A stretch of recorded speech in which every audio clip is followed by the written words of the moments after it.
I'll be busy taking care of the baby soon. I won't be able to come home for a while, so don't miss me too much, okay?" As my husband said this and packed his things, I could only stand there and watch him. He didn't seem to care about how I felt and continued to laugh and hum while asking where our son's baby bottle was. However, the baby he was talking about wasn't our child. He had gotten a younger woman he kept as a mistress pregnant, and the baby was theirs. Yes, this man had abandoned me and our son. My name is Linda, a 42-year-old caregiver. I work part-time, so my income isn't great, but I'm currently studying to become a certified nursing assistant. My family consists of my husband and our son. My husband is 45 years old and works as a manager in a reasonably large company. He has been there for many years. My husband used to be quite the womanizer, and I had been brought to tears many times because of it. I had confronted him several times, asking who was more important to him, me or the other women. Yet I never left him because I loved him. After our son was born, he settled down and focused on his job. Our son, Robert, will turn 18 this month. Time has flown by as I've juggled work, housekeeping, and parenting.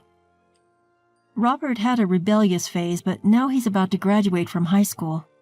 He's working hard to get into his dream college, cramming every day after school. If he gets accepted, he'll move away from home, which is a bit worrisome. As parents, we still want to take care of him, but Robert has grown tall and handsome, just a step away from becoming an adult. I need to find a hobby to help me let go of him. While Robert was studying for his college entrance exams, there were times when my husband would come home late. At first, I thought it was just because of his work, but there was a time when he didn't answer my calls or messages, which made me suspicious. Since then, I've found more than enough evidence to doubt him, such as the smell of perfume on his suits and long hairs in the car that weren't mine. However, I never found the courage to confront him. Then, one day, while we were eating dinner as a family, my husband drank more than usual and said with a flushed face, "Robert has really grown up, hasn't he?" "I still want to be a kid, though." "But you've grown so much taller since middle school, and your face has become more mature, hasn't it?" Robert, seemingly embarrassed to be treated like an adult, scratched his head. My husband, watching him, casually asked, "So you don't need your old man anymore?" "Huh? What are you talking about?" Caught off guard by the sudden change in conversation, I couldn't help but join in. With both Robert and me looking at him suspiciously, my husband downed the rest of his beer and said, "Well, the thing is, my girlfriend is pregnant." The room went dead silent. What did he just say? Girlfriend? Pregnant? Not making any sense. I let out a dry laugh. "I think you've had too much to drink today." "No, this is a true story. I met her a year ago and we've been dating ever since. I was planning to keep it a secret, but it seems like we accidentally made a baby." I stood up quickly and covered Robert's ears. Robert didn't seem to follow, looking at his father with a blank expression. "Robert, go back to your room." "What? This is the last time we'll all be together. I haven't had much time to talk to Robert lately. Let him stay here a little bit longer." "How can you say that? I don't understand how you think it's okay for our son to hear this. And what do you mean by the last time?" In my anger, I raised my voice. I hugged Robert tightly in the spur of the moment. He's already in a sensitive period due to his upcoming exam, so I don't want him to hear this kind of conversation. But my husband didn't care and continued talking. "Well, I'm not coming home for a while because I'll be helping her raise the baby, you know?" I felt dizzy at my husband's words. So he had a mistress and made a baby with her, and he's only telling us now when the birth is close? I couldn't understand my husband's behavior, and I felt like I was going to lose it. We had been living together for over 20 years. There were honestly times when I hated him, but I felt reassured when I saw him taking care of Robert as a responsible father. Did he really want to be with his mistress so badly that he would throw away all the trust and years of life that we shared? Well, that's how it is. I'm going to her place this weekend, and I'll start getting ready now. And with that, he started packing his things in a backpack. I stood there feeling as if a hole had been torn in my heart. Hey, do we still have the baby bottles Robert used? In contrast to us, my husband was all smiles. I silently shook my head. There was one thing left, but it wasn't saved for him and his mistress. It was saved for when Robert grew up so my husband and I could look back on our parenting together, praising each other and sharing memories. My husband left the room, muttering that it was a waste, and went to the bedroom to organize his clothes. Did he just abandon us? Robert whispered, tears in his eyes, and I couldn't find the words to deny it. 3 days later, my husband was apparently heading to his mistress's place. When I cried that I had actually once believed in him, he said, "I always wanted a second child, but you were always so busy, right? And while we were doing all that, we got older and older. I knew we couldn't have another one." He laughed loudly, hurting my heart as much as possible. Robert, holding back his tears, glared at his father while rubbing my back. "What's with that look? By the time you come back, I won't be here anymore. Are you okay with that?" "Sure, you're an adult now, right? You've lost your childlike charm and you're not as cute anymore. I heard my girlfriend's baby is a girl, so I might like her even more than you." Robert lunged at his father. He flinched for a moment, but then glared back at Robert. "Ah, she's so young and cute, unlike you guys.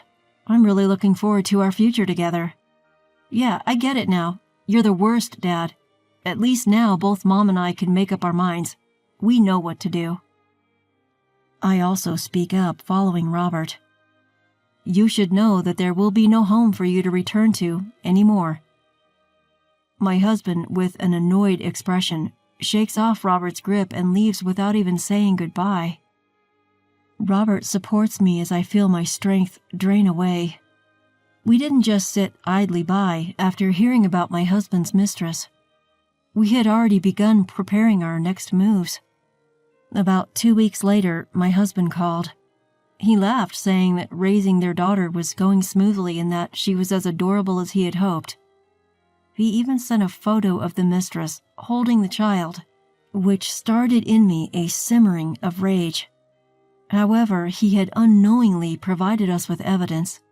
I saved the photo and began recording the conversation, amazed at how foolish he was.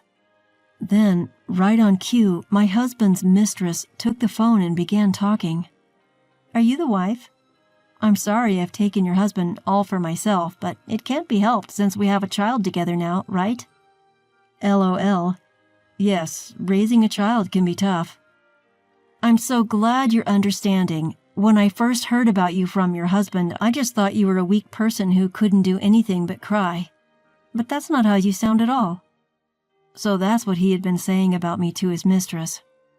Half a year ago, such words would have deeply hurt me, but now I felt nothing. The love for my husband had long since disappeared.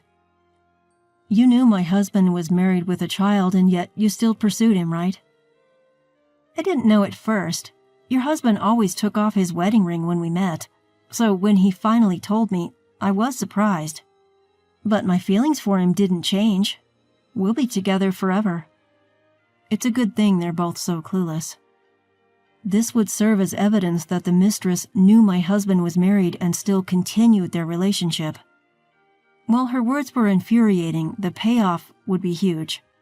And it would have been more difficult to take revenge if she seemed genuinely remorseful and troubled by the unplanned child. I told the two of them to do their best and hung up. 2 years have passed since that day. Then I saw that familiar number come up on my phone. I took a deep breath before answering.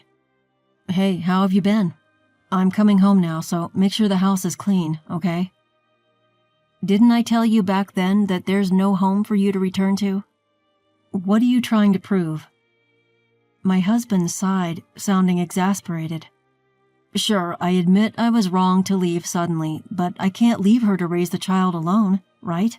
You were a mother too, so you should understand." He still doesn't get it. He really hasn't changed at all since that day. Maybe that's a good thing. It makes me feel confident that Robert and I were right to take care of ourselves. I think you misunderstand. There's literally no house for you to return to. I sold it. I could hear my husband gasping. I decided to break down everything that had happened for my clueless husband. That day, 2 years ago, my son and I were struggling to decide how to get him out of our lives forever. In the midst of it all, I realized that there was a risk that he would want to come back and pick up where he left off. There was no way I could continue living with my husband after all he had said. Honestly, even the house we had shared together now felt tainted to me. When I expressed my feelings, Robert calmly asked me a question. "Isn't this house under your mom's name?" "Yes, we renovated and moved into this house that I inherited from my grandfather." "In that case, why don't we sell it?" I was surprised by Robert's bold suggestion, but if I did sell the house, my husband would literally be unable to come back to it. Plus, the money could be used to hire a lawyer and a private investigator for the divorce process. Robert had been saving up for months so we could live without any worries. With that savings and a little more, it would be possible for me to move away with him. I accepted Robert's idea and began making preparations. Robert worked harder than ever in his studies, eventually getting accepted to a college far away, and I obtained certification as a nursing assistant. With this certification, my salary would be higher and I could work anywhere. And so we sold the house. Of course, we had obtained my grandfather's permission. My parents had passed away early and my grandparents had taken on the role of parents. When I explained the situation with my husband to my grandfather, he was furious. My grandparents gave us some of the money they had been saving little by little, telling us to use it to start our new life. When I hesitated, they insisted, saying there was no point in them holding on to the money at their age, and forced me to take an envelope filled with cash. I was moved to tears by my grandparents' kindness. And so we began living in the state where Robert's college was located. Since you never showed any interest in what we were up to while Robert was studying for his exams, you probably have no idea where we're living now. You can't bluff me like that. My husband's voice grew louder, clearly panicked. If you think it's a lie, you're welcome to come see for yourself. We're busy, so we'll hang up now. Hey, wait. At that moment, Robert, who had been quietly observing, took the phone from me. Dad, you said it yourself, right? That we don't need you anymore? And we agree. We don't need a father who abandons us to be with his mistress. With a cold tone, Robert told him this, causing my husband to break down crying. Please, wait. I know I messed up, but don't abandon me. I took the phone back from Robert, ready to deliver the final blow. You might not be willing to agree to a divorce, but we're moving forward with the preparations anyway. Oh, and did you know that the alimony payments for getting your mistress pregnant during our marriage can be almost double the usual amount? Better start preparing for that. Without waiting for my husband's response, I hung up the phone. Calls from my husband came in immediately, but I rejected them. I didn't want any more stress. From now on, my husband would be burdened by the costs of raising a child with his mistress and paying alimony to me. My husband had no real skills to support himself, and I had always cleaned up after him. He would leave dirty dishes untouched and scatter laundry everywhere. He hardly ever helps with housework and only occasionally takes out the trash, acting all proud when he does. I can't imagine him and his young lover lasting very long. Thanks to speaking my mind, it feels like a weight has been lifted off my chest, and I take a deep breath. Robert looks worried about me. I'm fine. I got to say what I needed to, and I feel so much better. Let's go out and eat something you like today. I force a smile at Robert, despite my exhaustion. He still seems worried, but he tries to act cheerful for my sake. I find my smiling son, debating between steak, sushi, or pizza, absolutely adorable. We've been through a lot of hardship, but let's make even more happy memories. It's an unfamiliar place, but Robert and I will be just fine. And I have to work hard to let him become more independent. When I decided to live with him, he said he was happy to still be able to eat my home-cooked meals since he is terrible at cooking. But from now on, when he has friends over or even gets a girlfriend, I'll be in the way. Robert is such a kind child that he'll always be concerned about me, and his girlfriend might eventually get fed up with it. I'll have to teach him how to cook to help him live on his own, so I'll be even busier. My husband is gone, but I don't feel lonely anymore. As I think about our future life together, I laugh, feeling refreshed knowing my husband is completely out of my life. I can now live the rest of my life with a clear conscience.